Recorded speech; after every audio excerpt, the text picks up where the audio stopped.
Chapter 78 Laws of Liability and Restitution, Part 5. Exodus chapter 22, verses 28 to 31. Thou shalt not revile the gods, nor curse the ruler of thy people.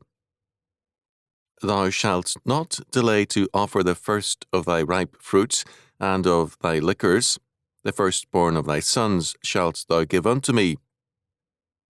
Likewise shalt thou do with thine oxen and with thy sheep. 7 days it shall be with his dam, on the 8th day thou shalt give it me. And ye shall be holy men unto me. Neither shall ye eat any flesh that is torn of beasts in the field. Ye shall cast it to the dogs. Exodus chapter 22, verses 28 to 31. These particular laws do not call for restitution as do the previous ones, and they are not specifically related to liability except in the sense that sin always incurs liability with God. All the same, these verses are related to the preceding ones.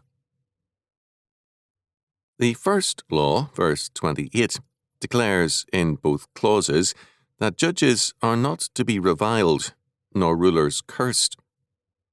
Paul refers to this law in Acts chapter 23, verse 5, when he says, apologizing for his outburst, I wist not, brethren, that he was the high priest, for it is written, Thou shalt not speak evil of the ruler of thy people. It is important that this law be understood clearly. It does not forbid disagreements, nor, on occasion, civil disobedience for due cause. Matthew chapter 22, verse 21, Acts chapter 5, verse 29. What it does require is that judges and rulers in church and state be given the respect due to their office. This distinction is very important. Very often, those least active in working for reformation in church and state are most prone to abusing the authorities verbally. Men like Erasmus, who love to ridicule rather than to reform, are often popular. By expressing contempt, such men set themselves on a supposedly higher plane, and they manipulate words to absolve themselves of the responsibility to act. A fundamental civility and respect is required by God of all men. Some read the first half of verse 28 as, Do not blaspheme God, which is a possible meaning. However, in Leviticus chapter 24, verses 15 and 16, where such blasphemy is dealt with, we have the death penalty, but no penalty is cited here. The word translated as gods in verse 28 is Elohim, which can mean God or judges or pagan gods. In the previous verse, 27, the poor are referred to. Here, according to both Josephus and Philo, pagan gods are referred to. The meaning they held is this: Let no one blaspheme those gods which other citizens esteem as such. The law punishes severely as treason all efforts by covenant members to subvert the faith. It did not interfere with the beliefs of those who followed other gods. This last meaning is not commonly accepted in our time, but there are good reasons for favoring it. The second law, verse 29, deals with firstfruits, citing 3 kinds. A, the fullness of your harvest, B, the outflow of your presses, and C, the firstborn of your sons. The subject of first fruits is considered at greater length in Leviticus chapter 19, Numbers chapter 15 and chapter 18, and Deuteronomy chapter 26. Briefly, because the first fruits represent the totality, in giving the first fruits to God, all was dedicated to Him. The redemption of certain firstfruits was possible at a price, as with sons. Exodus chapter 13, verse 13, chapter 34, verse 20, Numbers chapter 3. Robert L. Kitt rendered the first clause of verse 29 thus: "From your fullness and from your outflow you shall never delay."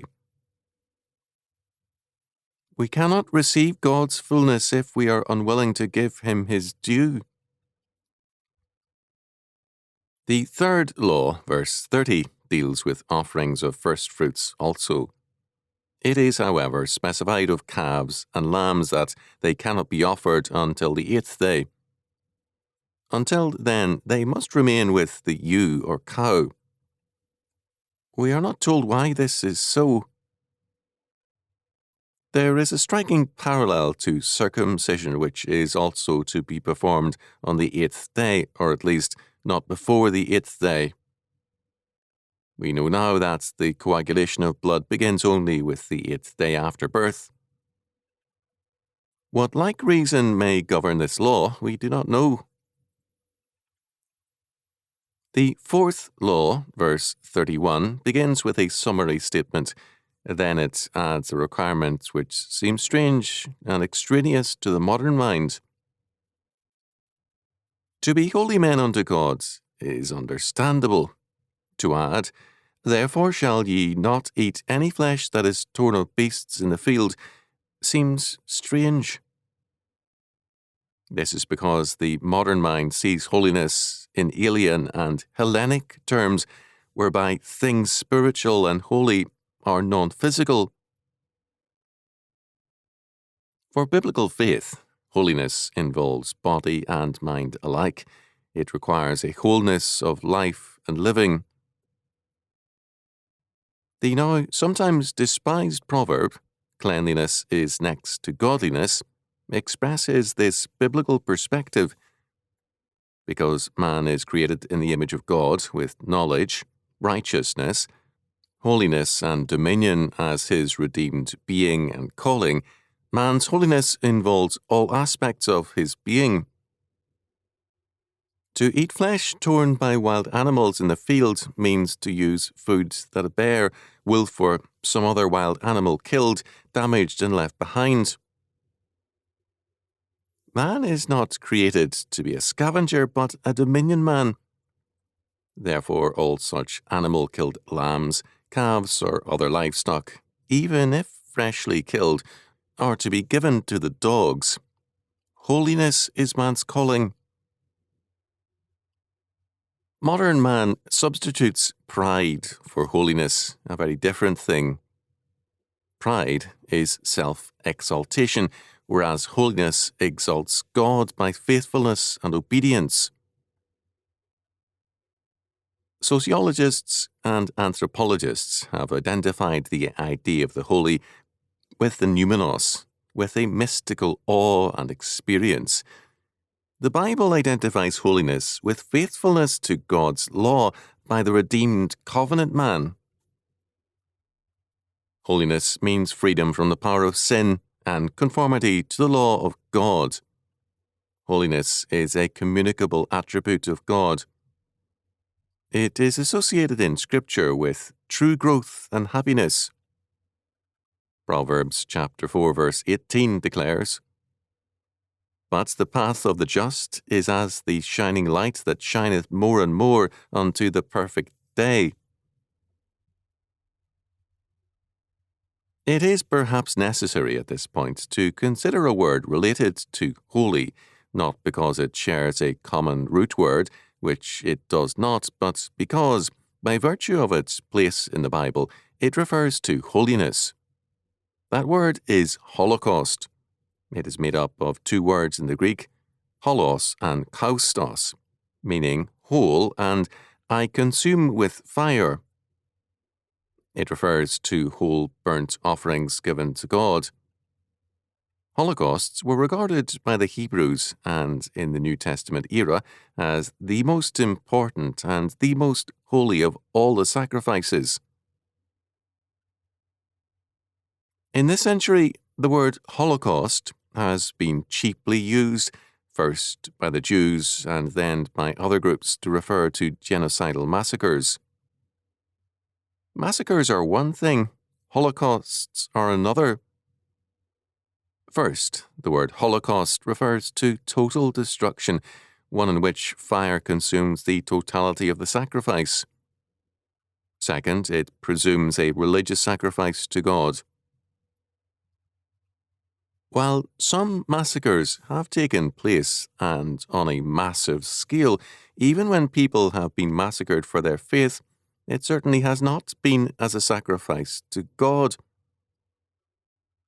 To speak of racial, national, or religious holocausts is thus seriously to misuse the language. These massacres have been real. Holocausts they are not. To return to holiness, failure to be holy incurs liability before God. It is not a trifling matter.